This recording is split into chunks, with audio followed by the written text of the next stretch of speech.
Yeni bir videodan herkese tekrardan selamun aleyküm. Bugünkü videomuzda da yine gündemdeki gelişmeleri sizlere aktarmaya devam edeceğim.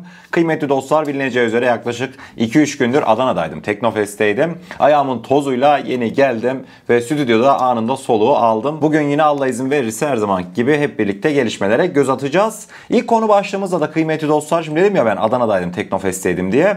Benim tam Teknofest alanından ayrıldığım dakikalarda dün bilineceği üzere gündem oldu. Bir tane solo Türk pilotumuz F-16 uçağı son anda hani seyircileri sıfır geçiyordu. O manevralar bir karşımıza gelsin. Hatırladınız değil mi o videoyu?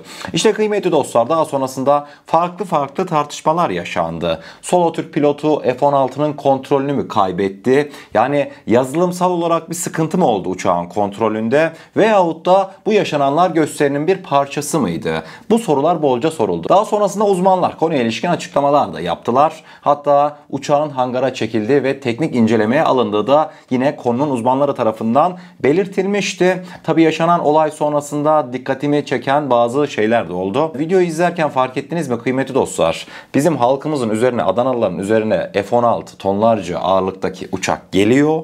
Kimse korkmuyor. Dibinden geçiyor ya. Videoyu izlediniz yani.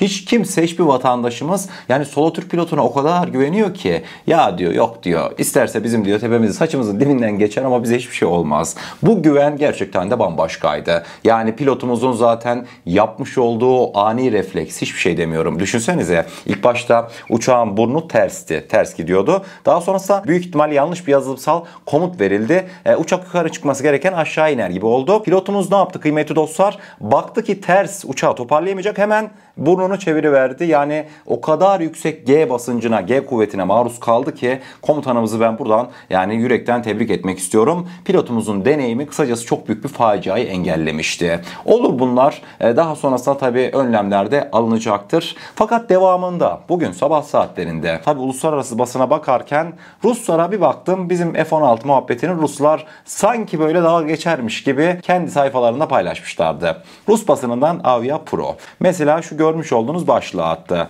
Türkiye'deki hava gösterisinde bir F-16 pilotu seyircileri şaşkına çevirdi diye başlık atmıştı. Haberin detaylarına indiğimizde geçtiğimiz gün Türkiye'de düzenlenen bir hava gösterisinde F-16 savaş pilotunun karıştığı olay kamuoyunun dikkatini çekti. Performans sırasında tehlikeli derecede alçak bir irtifada manevra yapması seyirciler arasında kargaşaya neden oldu. Birçoğu pilotun eylemlerini potansiyel bir tehdit olarak algıladı ve bazı Telegram kanalları uçağın tehlikeli bir durum yaratabileceğini hemen söyledi diye Rus basın haberini sonlandırmıştı. İşte kıymetli dostlar, bugün sabah saatlerinde ortalığı böyle velveleye vermek isteyen Rus basını bu şekilde haberini sunarken karşıma çok değil 1-2 saat sonrasında ne çıktı? Rus Hava Kuvvetleri Rusya'nın bir tane Anka 3 muadili, hatırladınız mı, insansız hava aracı? İşte kıymetli dostlar, Rus Hava Kuvvetleri kontrolünü kaybettiğinden dolayı Anka 3 benzeri insansız hava araçlarını vurduklarını belirtmekteydi. Yani kıymetli dostlar, Türkiye eleştireceğim derken Rus basını kendi başlarına gelenden hiç haberleri yoktu. Rus insansız hava aracının düşmüş olduğu bölgeyi görmektesiniz.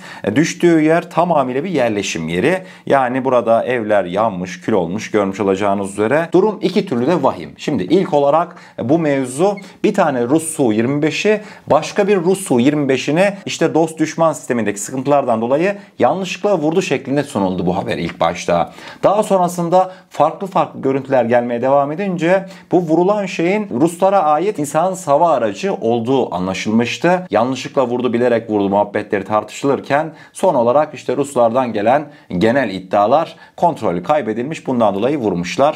Rusların teknolojisini de anlamamız için aslında güzel bir örnekti bu yaşananlar. Adamlar kontrolü kaybediyor. Hiç mi durduramadınız yani derler. Hiç mi acil tuşunuz yok? Bizim insansız hava araçlarımız öyle değil. Ukrayna Hava Kuvvetleri savaşın ortasında, geçmişe bir gidelim. Hatırladınız değil mi? Bayraktar TB2'de bir acil buton var diyordu.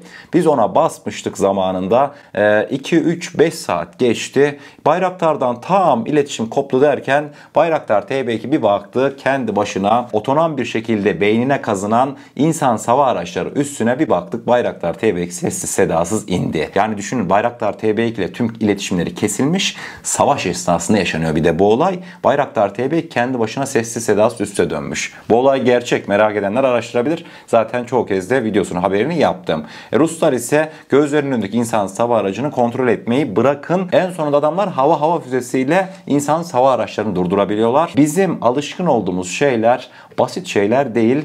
Ruslarda bir kez daha görmüş olduk. Bizim Türkiye'de yani Allah var, böyle bir şey başımıza gelse Allah Allah neler yazıp çizerler. Gerçekten de Rabbim esirgesin diyorum ve devamında bugünkü ikinci konu başlığımızda hep birlikte bir 15 Ekim'de yapılacak bir görüşme öncesindeki gelişmeler uzanacağız. 15 Ekim'de ne olacak? 15 Ekim tarihinde New York'ta Güney Kıbrıs Rum Yönetimi'nin sözde lideri Christoles ile Kuzey Kıbrıs Türk Cumhuriyeti Cumhurbaşkanı Sayın Ersin Tatar, Birleşmiş Milletler Genel Sekreteri Antonio Guterres ile birlikte yemek yiyecekler. Bu yemek öncesinde Güney Kıbrıs Rum Yönetimi'nin sözde liderinden skandal açıklamalar geldi. Detaylar bir karşımıza gelsin. Güney Kıbrıs Rum Yönetimi'nin sözde Cumhurbaşkanı Christoles 15 Ekim'de New York'ta Birleşmiş Milletler Genel Sekreteri Antonio Guterres ve Kuzey Kıbrıs Türk Cumhuriyeti Ersin Tatar ile buluşacakları yemekle ilgili konuştu.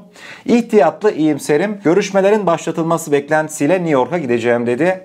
İki devletli çözüme karşı çıkan Christoles, Türk tarafının önerilerini asla kabul etmeyeceğini belirtti ve şöyle devam etti. Egemen, eşitlik, doğrudan uçuşlar, doğrudan ticaret, doğrudan temaslar bizim isteklerimizle bağdaşmıyor. Çünkü bunlar Kıbrıs sorunun üzerinde mutabakata varılan çerçeveye dayalı olarak çözüme yol açmıyor.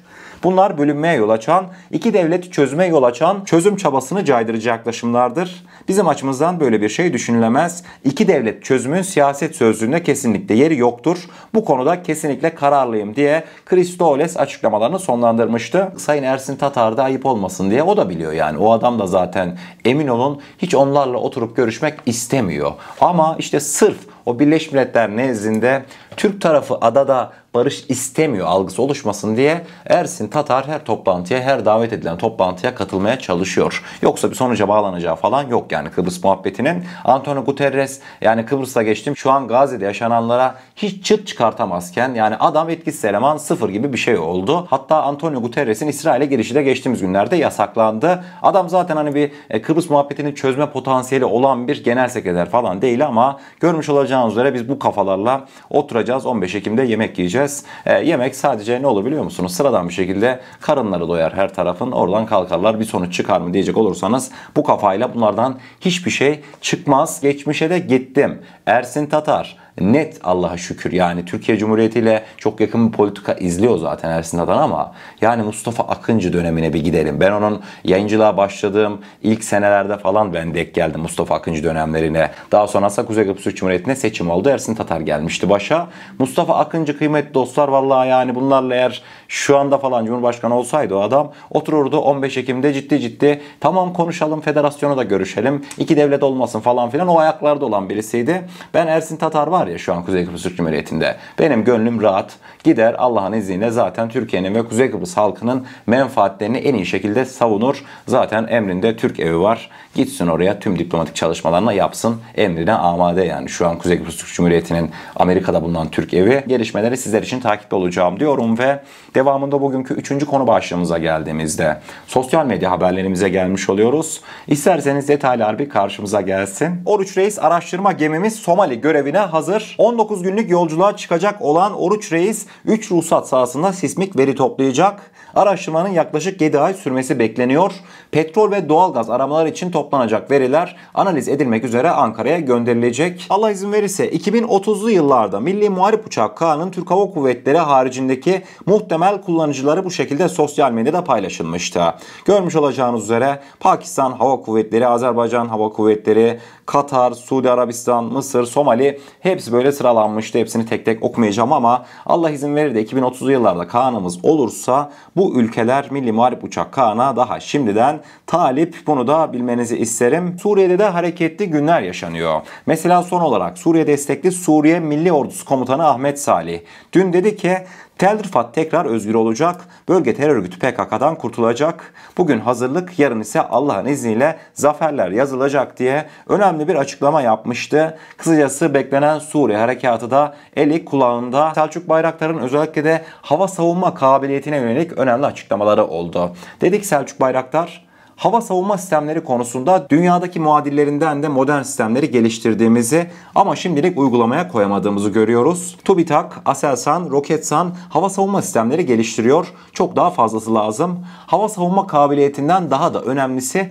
uzun menzilli füzelere sahip olmak. Savunmak çok daha zor çünkü. Karşı taraf vurabileceğinizi biliyorsa o zaman saldırmıyor zaten. Karşı taraf size mermi attı. Siz onu başka mermiyle durdurmaya çalışıyorsunuz. Bu zor bir şey. Saldıran silahları yapmak daha kolay ama etkileri çok daha fazla diye Selçuk Bayraktar kritik bir değerlendirme yapmıştı. Yunan basınından Pentapostagma bugün dedi ki, Türkler Atina'dan susmasını isterken Anka 3 insan hava araçları için Pakistan Rahat füzelerini nükleer silahlarla hazırlıyorlar diye böyle bir haber paylaşmıştı. Pakistan ve Türkiye ortaklığıyla bilineceği üzere Anka 3'lere nükleer kapasitedeki seyir füzelerinin yerleştirilmesi zaten son günlerde gündemde. Sizlere son aktarmış olduğum Pakistan'la nükleer seyir füzeleri Anka 3 işbirliği o kadar önemli ki, hatta bana soracak olursanız bizim özellikle de şu son dönemdeki projelerimizden en çok dikkatini çeken, en çok oh be dedirten ne oldu diye soracak olursanız bu haberi ben gördüm. Çok mutlu oldum. Sebebi ne biliyor musunuz kıymetli dostlar?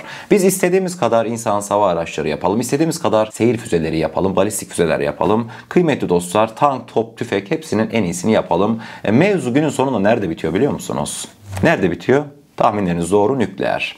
Nükleere Türkiye olarak resmi bir şekilde ulaşamadıktan sonra, hani dünyada nükleer güce sahip olan ülkeler bellidir ya, o listede bizim şanlı bayrağımızı da göremediğimiz müddetçe ne yazık ki kıymetli dostlar, uluslararası yaşanan en ufak çatışmalarda dahi hani bir düşünüyoruz. Adamın nükleeri var. Bizim var mı yok mu? Bizde de zaten bir çalışmalar olduğu kesin. Yani bu haberler boşu boşuna çıkmıyor. Hani derler ateş olmayan yerden duman çıkmaz diye. Nükleer kesinlikle şarttır diyorum ve bugünkü haberlerimizin de sonuna gelmiş oluyoruz. Eğer kanalımıza ilk defa gelmekteyseniz kanalımıza abone olarak bizlere destek olabilirsiniz.